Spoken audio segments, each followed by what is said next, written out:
Well, right now we're in the Raising Cane's River Center with MJ Graham. He is the interim head coach of the Baton Rouge Zydeco, and he's also a player. He is a veteran of this league. MJ, thanks for being here. Hey, thanks for having me. Thanks for taking the time. Of course.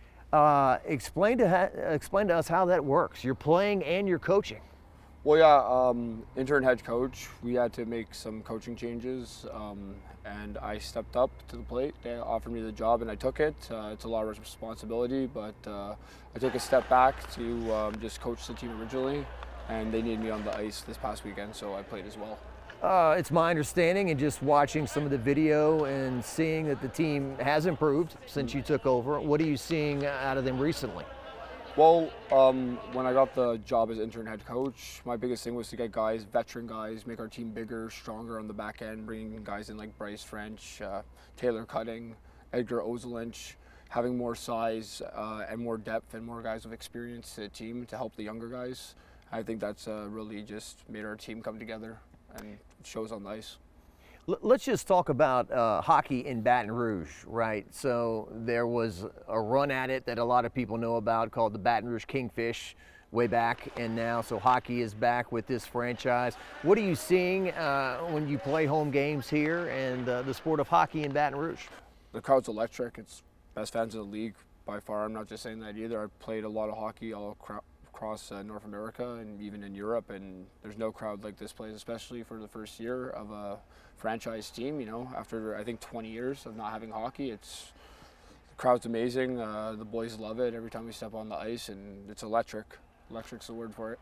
Not to question the passion of our fans, but did that surprise you a little bit that in the South they were this passionate? Well, I played in Columbus, and Columbus fans were pretty passionate as well, and I know Southern hockey, they love the fights and stuff, and so every time we have a fight or a goal, you know, everyone's going crazy, and it's amazing. People here, even in the community, have been so genuine and generous with us, the players and coaches, and just always wanting to help us out in anything we need, and very welcoming. So it's very humbling for all of us.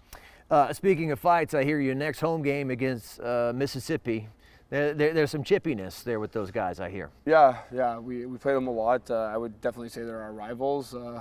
They don't like us, and we don't like them per se. But yeah, so usually those games, if you come out to them, you're going to see a fight or two, yeah. or 10. 2.5 hours right down the road, right? So yeah. There's that geography thing there with you guys, and just sitting here, I mean, we're close to the ice and watch you guys practice today. It really is an exciting sport to come watch up close. The speed of the guys skating, people, you know, banging into the glass. Just tell me about the sport of hockey and what makes it appealing. Appealing, well, you know, it's guys skating essentially on knives, and they're going at really top speeds. Some players can go up to 40, miles per hour at top speeds in the NHL. The puck can go up to 95 miles per hour with a slap shot, and basically it's a 5-on-5 game that, and with a goalie in the net, most goals wins. But if you take a penalty on another guy, you have to go sit in a box for 2 minutes. So then it's 5-on-4, and then if you take another penalty, it could be a 5-on-3. There's a lot of tactics that go into the fighting, and it's not just everyone running around like that. You got to pick your battles right. Sometimes you have to take a punch to make a play to get the odd man out, so you have the odd man advantage to score the goal on the power play. And then the penalty kill is if you would take the penalty, your team, and then you'd be down a man, and you could get scored on too. So usually in a fight, you want the other guy to fight as well, so you're both in the box, or you both take a penalty per se. Right. So there's a lot of strategy in it. If I got to lose a guy, you got to lose a guy too, right? Yeah, that's what we're hoping for, yeah, for the most part. And that, of course, leads to a power play, yeah. right? Yeah. And the LSU head football coach, when he was talking to his quarterback about he wanted him to throw the ball down the field, he would tell him, don't ice the puck. Oh, yeah. Which icing the puck is kind of, I don't want to say it's giving up, but it's just kind of... Yeah. Well, yeah, that would be a good way to put it, actually. Yeah. Icing the puck is just like, we're in our zone and we got nothing going on and we just throw it down. So then, the play stops and we can kind of regroup and just, figure things out if we're running around. So it's kind of like the last option. But you can ice a puck on a penalty kill and it's not, there's no whistle. The play continues. Okay. Yeah. So okay. That's fair. I'm sure there's a lot of people coming, right, that are learning the sport and the rules and whatnot. But everyone likes to come and have a beer or two, right, and relax yeah. and just enjoy the entertainment and the speed of the game and everything. Have you talked to fans? Have you had a chance to interact with them? Yeah, I've talked to a lot of fans, and I was surprised. Like, a lot of fans have done their research. They're learning the game, And even if you don't know anything about the rules, and you come out to the game, just seeing the way the players move and move the puck, the physicality, the hits, the fights, the goals. It's a very fast-paced, exciting game. So you're gonna get goals, fights, and hits at every hockey game. It's just the nature of the sport, right? So. And the players. What kind of life are they living? They're all like late 20s, a lot of them. Like you told me, some guys played into their 30s and 40s. I was looking at the birthdays of the roster. A lot of guys born in 95, 96, 97. But after they leave here, they are living locally. Everyone here is paid by the team for the team, professional hockey, and everyone on this team, none of us are from Baton Rouge originally. Everyone's from Canada, Toronto, Minnesota. We have a guy from Latvia, guys from all around the world. So we recruit players from all around the world to find the best guys, and we bring them and put them in the same uniform and become a family. That's kind of the beautiful thing about hockey. You get people from all around the world that come together and know how to play one sport. And the thing about hockey is the key is to gain all those guys to come together, and the chemistry of all those guys to be able to work together, and that's what wins you hockey games, basically. So their housing is paid for? Yes. They're taking care of that, and some food's taken care of also? Yeah, food. Yeah, we have a great booster club. We have good housing, great housing, apartments, and it's all taken care of and paid for. Yeah. And a lot of guys, obviously, they're looking to advance their careers and whatnot, and then maybe there's some others that maybe think, I may not make it, but I just love playing hockey, love of the game. Yeah, I mean, there's to make it to this level is accomplishment of its own, and to do well. And some players want to stay here and move on to being player coach, or have a good career in this league. Other players want to go over to Europe maybe. Some players want younger guys may want to move up to a higher league or pursue dreams of even the NHL. But so there's many different options for guys. But it's a great league for development, and it's also a great league to have a career in. Right now, this is a long season, right? The regular season doesn't end until the middle of April. You're playing 56 games total.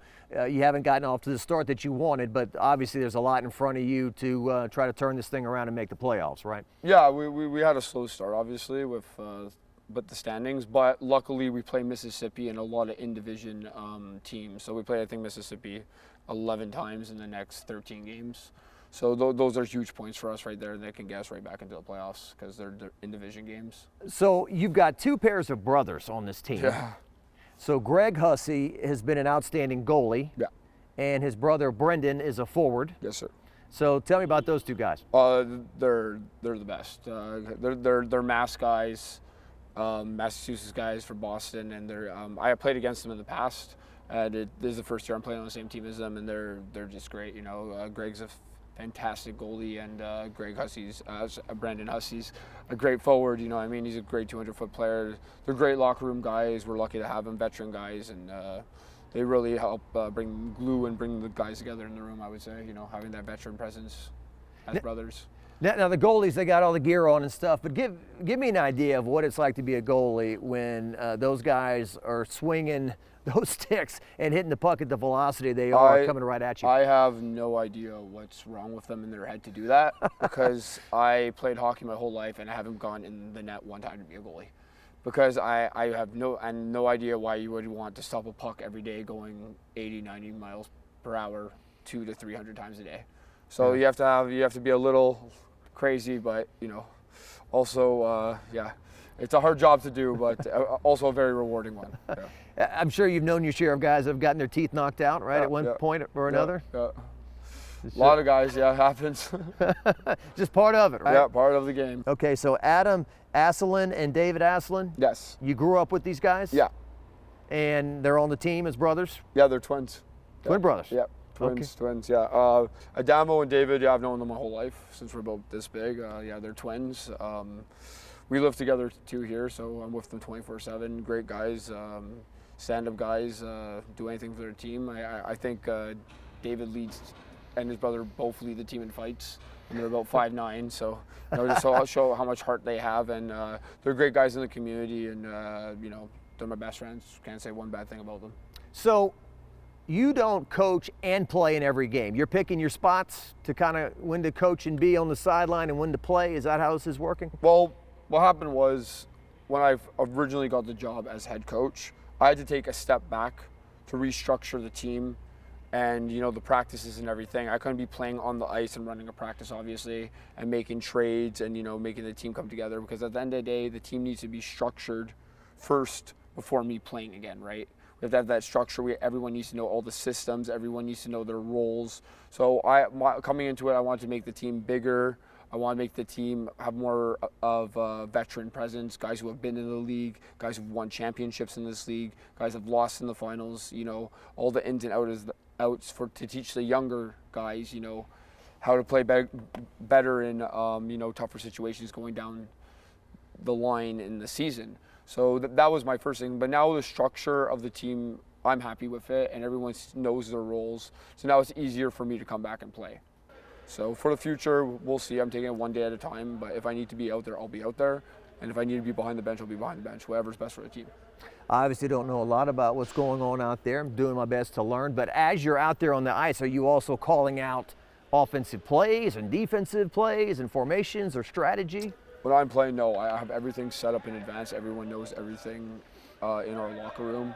We'll always have one guy or two guys behind the bench, whether it's an injured player or a healthy scratch. And basically, I give them the whole game plan, and they, you know, they run the doors. But everyone knows what they have to do before the game. We have a meeting, like a couple meetings, Thursday, Friday before the game at morning skate. So everyone knows their job. So there's no coaching really. I'm just playing. At that point, the coaching's all done with beforehand. Yeah. Well, I was kind of wondering how that dynamic works, especially with those two guys you grew up with, right? Yeah. Like, we're not taking orders from you. You know, we know you, right? Yeah, we're your friend. But how does that all work? You just kind of one of the guys out there, or? Well, you know, hockey, the sport, you know, we're professionals, right? When we're on the ice practicing or in the locker room, like, this is our job. So, you know, business is business. If, you know, even if Adamo or David's having a bad game, like, I'll bench them, and there is no emotions involved. Like, there's, you know, business is business. However, sometimes it might not even be my night, and I'll bench myself, you know. We have a team like that. It's professional hockey. We've been doing it our whole lives. And, you know, we're all friends, but at the end of the day, you know, you can't mix emotions with, you know, business, right? Mm-hmm. And we have to put the best guys out there, plain and simple. Love it. Good to hear. As we kind of hit the stretch here, what do you want people watching and in this area to know about this sport to get them here if they haven't been here already? From this area, I would say it's, you know, it's fast-paced, hitting, fighting, electric. You know, the fans here are awesome. Come have a beer, you know, bring the kids. You're going to see fast-paced hockey, fast-paced skills you've never seen before in your life. People do things on ice you've never seen before. Great fights, big hits, action-packed game for 60 minutes. There's always something new at every game. So see you Thursday. Yeah, yeah, and it's only $10 to get in for the cheapest ticket. I think the most expensive might be $17 or something like that. It's a great price, honestly. It's for what you get here, for the show you get here. It's a no-brainer to come, in my opinion. Good deal. MJ Graham, very nice visiting with you. Yeah, thank you very much. Best of luck the rest of the season, and let's keep hockey rolling in Baton Rouge. Yes, sir. Thank you very much.